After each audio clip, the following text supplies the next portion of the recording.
Casa, nos acompanhando, Deus abençoe a todos. Diz assim a palavra do Senhor Jesus. 1 Coríntios 11, 17. Nisto, porém, eu vos prescrevo, não vos louvo, porquanto vos ajuntais, não para melhor, e sim para pior. Porque antes de tudo, estou informado haver dissensões entre vós, quando vos reunis na igreja, e eu, em partes, o creio. Porque até mesmo importa que haja partidos entre vós, para que também os aprovados se tornem conhecidos em vosso meio. Quando, pois, vos reunis no mesmo lugar, não é a ceia do Senhor que comeis, porque ao comerdes, cada um toma antecipadamente a sua própria ceia, e há quem tenha fome, ao passo que há também quem se embriague. Não tendes, porventura, casas para comer e beber? Ou menosprezais a igreja de Deus e envergonhais os que nada têm? Que vos direi? Louvar-vos-ei nisso? Nisso certamente não vos louvo. Porque eu recebi do Senhor o que também vos ensinei, que o Senhor Jesus, na noite em que foi traído, tomou o pão, tendo dado graças, o partiu e disse, isso é o meu corpo, que é dado por vós, fazei isto em memória de mim. Por semelhante modo, depois de haver ceado, tomou o cálice, dizendo, este cálice é a nova aliança no meu sangue. Fazei isto todas as vezes que beberdes em memória de mim. Porque todas as vezes que comerdes este pão e beberdes o cálice, anunciais a morte do Senhor até que venha. Por isso, aquele que comer o pão ou beber o cálice do Senhor indignamente, será réu do corpo e do sangue do Senhor. Examine-se, pois, o homem a si mesmo, e assim coma do pão e beba do cálice. Pois quem come e bebe sem discernir o corpo, come e bebe juízo para si. Olha, essa versão um pouco diferente da tradicional, né, que a gente conhece até de cor, né? Vou ler de novo o versículo 29. Pois quem come e bebe sem discernir o corpo, come e bebe juízo para si. Eis a razão porque há entre vós muitos fracos e doentes, e não poucos que dormem. Porque se nos julgássemos a nós mesmos, não seríamos julgados. Mas quando somos julgados, somos disciplinados pelo Senhor, para não sermos condenados com o mundo. Assim, pois, irmãos meus, quando vos reunir para comer, esperai uns pelos outros. Se alguém tem fome, coma em casa, a fim de não vos reunirdes para juízo. Quanto às demais coisas, eu vos ordenarei, quando for ter convosco. Amém? Quem precisa de ouvir a palavra de Deus? Você quer que Deus fale ao seu coração? Então vamos orar neste instante. Meu Pai, nós oramos neste momento, eu te agradeço, Senhor, pela leitura da tua palavra. Eu sei que a Bíblia ela é poderosa por si só. Te peço autorização para ministrar a mensagem do Senhor nesta manhã, e que o nosso coração, ó Deus, esteja inteiro, pronto a ouvir a tua voz, em nome de Jesus. Você que pode, irmão, dê a melhor salva de palmas para a palavra de Deus. O melhor aplauso ao Senhor é para Ele, é para esta palavra. Então pode ser melhor. Palavra viva, eficaz, mais penetrante do que espada de dois gumes. Aleluias. Tome o seu assento. Eu acredito que deu para ler, deu para entender nessa leitura clara que fizemos aqui, que a igreja de Corinto estava com um problema muito sério. E pior, este problema, essa situação, era no que diz respeito ao memorial mais importante da igreja, a ceia do Senhor. Eles não estavam errando na oportunidade, no hino que iam cantar e etc. Não era este erro da igreja. Eles erravam, não é na hora de entregar um folheto que eles faziam de maneira errada. Não, irmãos, era no memorial. Naquilo que é sacro para a igreja, naquilo que é santo para a igreja. Eles estavam errando naquilo que não se pode errar.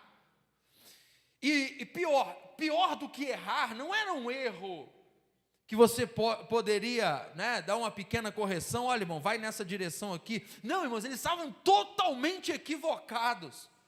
E eles erraram, inclusive, no princípio. Princípio, no início de tudo, na base, no porquê. Eles estavam errando na motivação, a motivação era errada. Não era se o pão era servido primeiro, o suco, né, primeiro. Não era isso. A gente tem uma ordem até nisso, né? A gente sempre serve o pão primeiramente, depois o suco. Paulo ensinou que ele devia... Não é nessas coisas. Mas eram em coisas fundamentais, era no motivo, era no porquê. Escute isso aqui, irmão, se tem algo que você não pode errar, é no porquê. Se tem algo que você não pode, né, se equivocar, é na motivação. Traz os irmãos de casa mais para pertinho de mim aqui, ó. Os irmãos de casa, chega mais perto aqui. Coloca pertinho de mim aqui. Isso. Se tem uma coisa que a gente não pode errar, é na motivação. Por que eu faço isso para Deus? Por que eu faço aquilo? Qual é o motivo, né, da minha adoração? Por que eu levanto a mão? Por que eu canto? Por que eu participo da ceia? Por que eu como pão, bebo cálice? Eu não posso falhar nisso, no porquê. Algumas igrejas talvez tenham métodos diferentes, né? Vai todo mundo orar em pé, todo mundo orar sentado, vai todo mundo cantar em pé, canta sentado, levanta a mão, levanta. Irmão, mas o porquê a gente não pode errar, entende? Talvez a forma seja diferente. Vamos fazer a ceia primeiro, prega depois, vamos pregar primeiro, faz a ceia depois. Isso aí, irmãos, faz parte de uma liturgia. O que vai ser isso? Cada igreja pode ser diferente. Agora, nós não podemos cometer o erro da igreja de Corinto. O motivo, o porquê. Por que eu estou ceando? Por que eu estou me reunindo?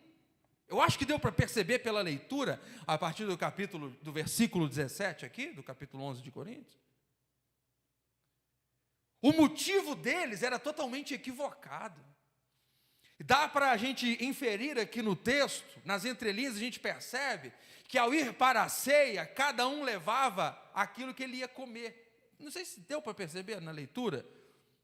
Se você ler atento, a gente percebe isso quando você lê o texto. Cada um levava aquilo que ele iria comer. E aí um levava muito, outro levava pouco, alguém não levava nada. Um comia até se fartar, bebia demais, certo? E aí não havia comunhão, não havia unidade, não havia o propósito principal, a motivação estava errada. E aí a igreja errava nisso aqui. E é exatamente sobre isso que o Espírito Santo me leva a falar à igreja nesta manhã, para cada um que está aqui. Qual é a motivação? O que nos move? O que nos leva à frente? O que nos impulsiona? O que nos faz servir? O que nos faz adorar? O que nos faz ler a Bíblia? O que nos faz orar? Qual é de fato a nossa motivação? O que te fez estar aqui nessa manhã? Eu estou aqui, querida, eu acho que é o seu caso também, para adorar a Deus e para reverenciar o seu santo nome. Aleluia. Estamos aqui para prestar um culto a Deus, para participarmos de um momento de comunhão. Mas olha só a bagunça que era essa igreja aqui, irmão. Se tem uma, eu acho essa palavra muito pesada. Eu já vi algumas pessoas utilizando ela é muito pesada. Eu acho uma palavra muito grosseira, ainda mais referir-se à igreja, né? Mas eu acho que essa é a palavra que cabe aqui. Vamos participar da ceia, vamos cear. Cada um traz aquilo que quiser. Uns comem muito, outros se embebedam, outros não comem nada. Um vai começando antes do outro, e aí fica aquela... O que é isso, gente? Isso é uma bagunça. É o que estava acontecendo aqui na igreja de Corinto. E aí Paulo, não é assim que a gente faz. Aí ele diz, olha, espere uns pelos outros, cada um coma, né, a mesma porção, né, nas entrelinhas, é isso que ele está querendo ensinar aqui. Cada um coma a mesma porção, cada um beba a mesma porção, o mesmo tanto. Gente, é unidade, é comunhão, é corpo de Cristo, né? É corpo de Cristo. E aí ele vai dizendo, olha, eu recebi do Senhor o que vos ensinei. Na noite em que ele foi traído, ele pega o pão, ora, consagra e parte para os discípulos, dizendo: este é o meu corpo que é partido por vós. Ou seja, o que estamos fazendo aqui, o que estamos a fazer aqui, o que estamos a fazer no momento da ceia, da comunhão com a igreja, não é cada um comer e encher, né, a barriga de alimento, não é isso, é participar do corpo de Cristo, é ter comunhão uns com os outros. Esta é a motivação de estarmos aqui. Eu sei que no século 21, na igreja moderna, isso não é difícil de entender. Depois de mais de 2000 anos de história, não, a ceia é menos, né? A ceia é menos. A ceia, por volta ali do ano 27 desse ano, né? Porque a contagem está um pouco errada, né? Por volta do ano 27, 28 da era moderna, que começou-se a celebrar a ceia, e a igreja de maneira ordinária fazendo isso ali a partir de cada instituição da igreja. Então, com quase 2000 anos de história da ceia, hoje a gente tende a errar menos, correto? Porém, naquela época onde tudo estava começando, os irmãos erravam naquilo que era principal. Mas quando você acerta a motivação, irmãos, você tende a acertar e sempre fazer o seu melhor para Deus quando você acerta o motivo. Ah, pastor, eu não canto direito, eu às vezes erro a letra, eu canto desafinado. Ah, pastor, eu não gosto dessa situação e daquela. Irmão, qual é a sua motivação? É aqui que é o princípio, aqui que é o segredo. O erro desse povo era exatamente esse, a motivação estava errada.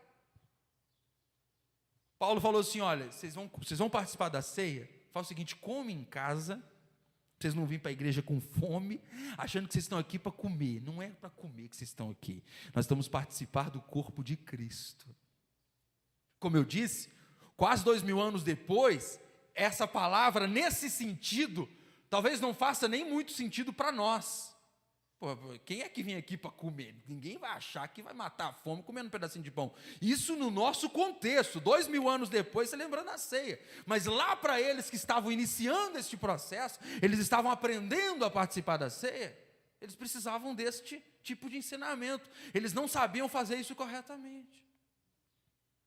Cada um come em casa. E aí ele fala 2 vezes sobre espere uns pelos outros. Dá a impressão que eles chegavam na igreja, né? Colocava aquela mesa, cada um sentava, espalhava ali o que eles comiam. Eu trouxe a minha comida, vou deixar aqui o meu suco, o meu vinho, na realidade, vou deixar o meu vinho aqui, o meu pão, e aí como eu e minha família, o outro. E aí parecia que dá essa impressão que era desse jeito. Quando fazemos para Deus, mas quando a igreja faz algo para o Senhor, a igreja deve fazer em unidade. Repita comigo: unidade. Unidade. É um outro princípio que aprendemos aqui neste texto. Fazermos as coisas em unidade, ou seja, em comunhão uns com os outros. Fazermos as coisas em um só pensamento, como iniciou a igreja em Atos capítulo 2. Uma só fé, um só amor. Quando a igreja começou, eles tinham tudo em comum, eles oravam no mesmo instante, eles oravam no mesmo propósito, tudo em comum. E assim que deve ser a igreja, unidade. E a gente, irmãos, nós precisamos aprender a viver dessa maneira, porque senão a gente começa a cada um ter a sua vida espiritual em particular, igual a vida particular do dia a dia. Isso aí sim é no particular de cada um. Isso aí, tem coisa que é privada. Mas o que é privado? O que é algo particular a mim? Aquilo que me cabe, as coisas do reino dessa terra, as coisas terrenas. Tem coisas que cabem a questões humanas aqui. Mas o que cabe ao reino de Deus, o que diz respeito ao céu, o que diz respeito à igreja, nós somos um corpo, irmãos. E aí nós somos um só e trabalhamos em unidade no corpo de Cristo. Amém, povo de Deus? Em unidade. Em unidade. Todos em uma só fé, todos em uma só comunhão, todos entendendo a mesma coisa. E o apóstolo Paulo ensina isso para a igreja aos Efésios. Pensando a mesma coisa, vivendo a mesma coisa, todos ensinando e aprendendo de uma mesma forma, unidade. Estarem em comunhão uns com os outros. E aí quando diz assim, esperai uns pelos outros, eu consigo abranger este fato aqui, porque aqui se trata do momento de comer o pão, da comunhão lá, da ceia lá da igreja dos Coríntios, né? Mas isso aqui está falando, na verdade, de unidade. O princípio é o que vale. Por que esperar uns pelos outros? Por que um não comer a mais e o outro a menos? Por que isso? Porque todos devem estar de maneira igual, uniforme, todos devem trabalhar de uma mesma maneira, todos devem sentir uma mesma coisa, e todos serem alimentados de maneira igual. Igual na casa da gente, quando a gente tem, né, filhos. Lembra na casa do seu pai, da sua mãe, ou você que é pai e mãe, o que você faz com seus filhos? Você não privilegia o alimento a mais para um filho. Esse aqui é para esse filho, né? O outro que sobrou dá para o outro lá. Não, não é assim que faz, é em unidade, é em comunhão. É igual para os filhos, é a mesma coisa, o tratamento é o mesmo, e Deus faz, e fala da mesma forma. Por isso que aqui todos ouvem a mesma palavra, todos recebem, todos participam da mesma adoração, da mesma comunhão, todos tocam no corpo de Cristo, todos participam do corpo de Cristo, assim como todos devem crescer também em unidade, em harmonia. Agora, no que diz respeito a este crescimento, cada um vai fazer por si só. E aí a individualidade eu vejo aqui no versículo 28. A individualidade eu vejo no versículo 28, quando a Bíblia diz: examine-se, pois, o homem a si mesmo, e assim coma deste pão e beba deste cálice. A individualidade, no que diz respeito ao corpo de Cristo, ela é no que se refere à salvação, porque a salvação ela é individual. Agora, a comunhão ela precisa ser em uma só voz, em uma só força, em uma só fé. Mas a salvação é individual, porque eu não vou conseguir levar ninguém para o céu, nem os meus filhos. Você não vai conseguir carregar os seus filhos para o céu. Sabe aquela pessoa que você convida para vir à igreja, você passa na casa dela e traz, você oferece Jesus para essa pessoa? Pois é, você não vai conseguir levá-la ao céu, você não vai conseguir nutrir essa pessoa, mas no mínimo o alimento você deve dar. Quem está entendendo diz amém? Se a pessoa vai se nutrir ou não, aí já não compete a você, mas o alimento ele deve ser oferecido.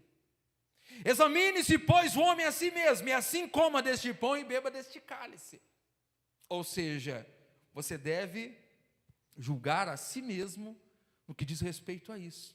Como está a sua salvação, como está a sua comunhão com Deus, como está o tocar do pão, como está, o seu momento de intimidade com o Senhor.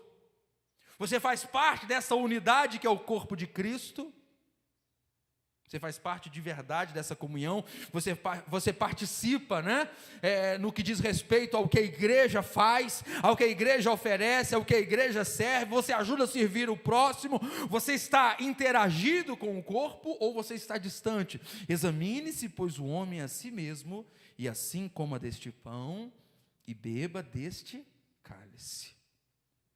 Porque às vezes, nós nos colocamos distante. O ideal de Deus é o 1 Coríntios 12, esse texto aqui, olha, mais um pouco para frente. Tá? Ele fala da ceia, depois ele vai falar sobre o corpo de Cristo, como a igreja como o corpo de Cristo. O ideal para Deus é o que vai estar escrito no capítulo 12, que é a igreja como um corpo, um é mão, outro é pé, outro é nariz, outro é olho, É o que vai dizer o texto aqui, olha. A partir do versículo 12 do capítulo 12, logo em seguida. O ideal é que trabalhemos como um corpo, mas como seres humanos, muitas vezes, nós não nos relacionamos neste ideal de Deus, como um corpo. Pessoas se afastam do corpo, elas vão se distanciando. Tem gente que começa a evitar a comunhão, ou não está sempre pronto. E aí, irmãos, eu aprendo com Jesus, que Jesus é o caminho. O que Jesus é? O caminho. Eu sempre gosto de usar essa metáfora, para dizer também que Ele é o caminho, e não o estacionamento. Porque tem pessoa que estaciona. E sabe aquela placa que você passa em alguns lugares, né? Você está precisando parar. Tá na hora, estou precisando parar. Aí aparece lá, proibido estacionar. Aí tem umas que são piores do que essas, né? Tem um X assim, é o quê? Nem parar você não pode, quanto menos estacionar. No caminho da salvação, irmãos, nós temos placas como essa o tempo todo. Não estacione, não estacione, não pare. Nem parar você pode aqui, você deve continuar. O caminho é à frente, o caminho é adiante. Jesus está logo ali, a nossa salvação está na frente. Devemos continuar a fazer a obra de Deus. Amém, povo de Deus? Devemos continuar seguindo Jesus adiante. É o corpo. Eu não venho para a igreja e esqueço meu braço lá em casa, não é assim. Apesar que minha mãe falava, Júlio, você só não esquece a cabeça porque ela não sai do pescoço. Sua mãe já falou isso para você? Então, ela não sai, não tem como você esquecer. Você tem como vir à igreja? Meu pé hoje está cansado, eu vou deixar meu pé em casa para ele descansar um pouco. Não existe isso.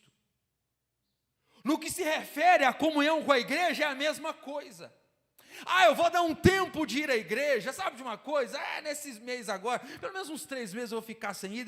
Irmão, e se a igreja continuar andando, você vai ficar para trás? Como é que você vai conseguir acompanhar depois?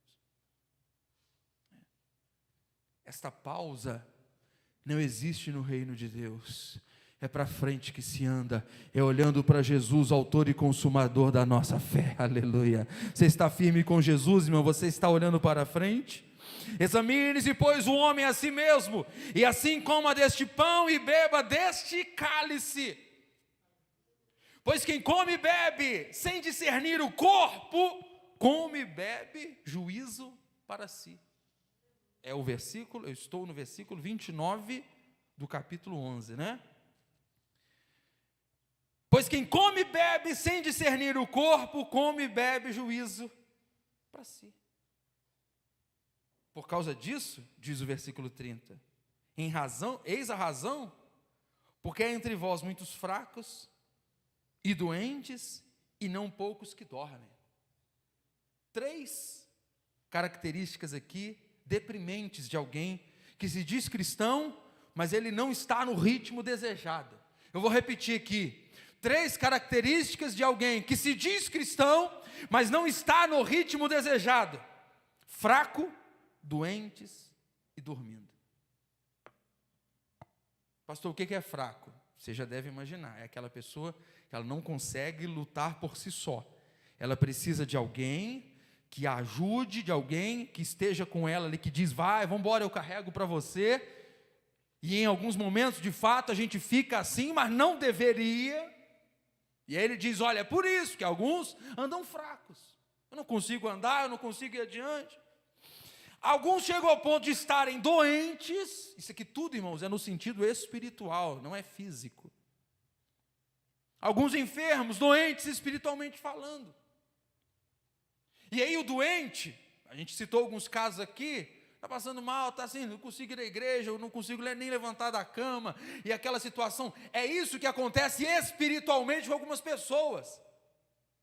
No mesmo horário, uma hora dessa, se o doutor, se o médico falasse, você tem que estar aqui no domingo, 9 horas da manhã para consulta, é o único dia que eu tenho para te atender. A pessoa falava assim, eu vou.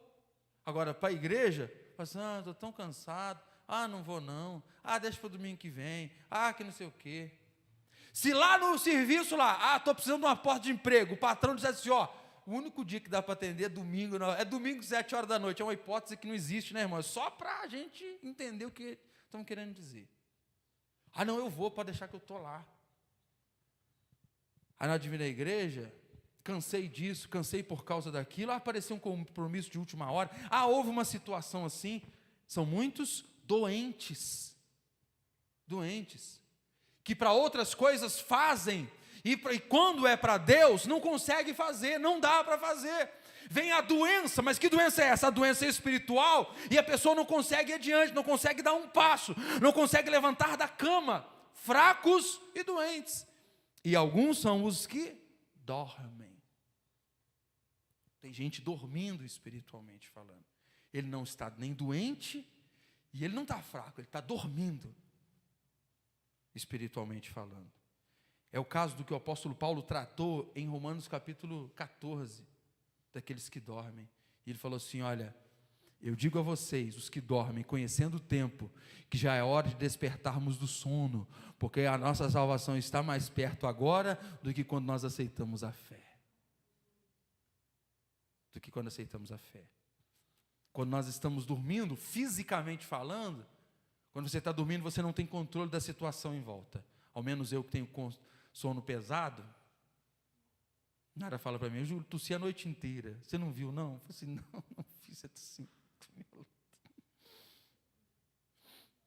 Você bateu nas minhas costas para mim, que eu não sei o quê. Você fez isso.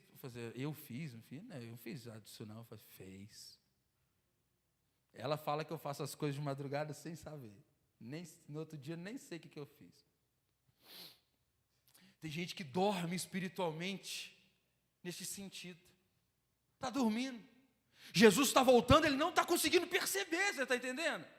O diabo está atacando, ele está cochilando, ele está dormindo. Tem gente que tem até o outro sono, né? Alguém abre a porta do quarto e já acordou. Olha o que está acontecendo. Tem gente assim. Mas independente de como você dorme, espiritualmente você não pode dormir.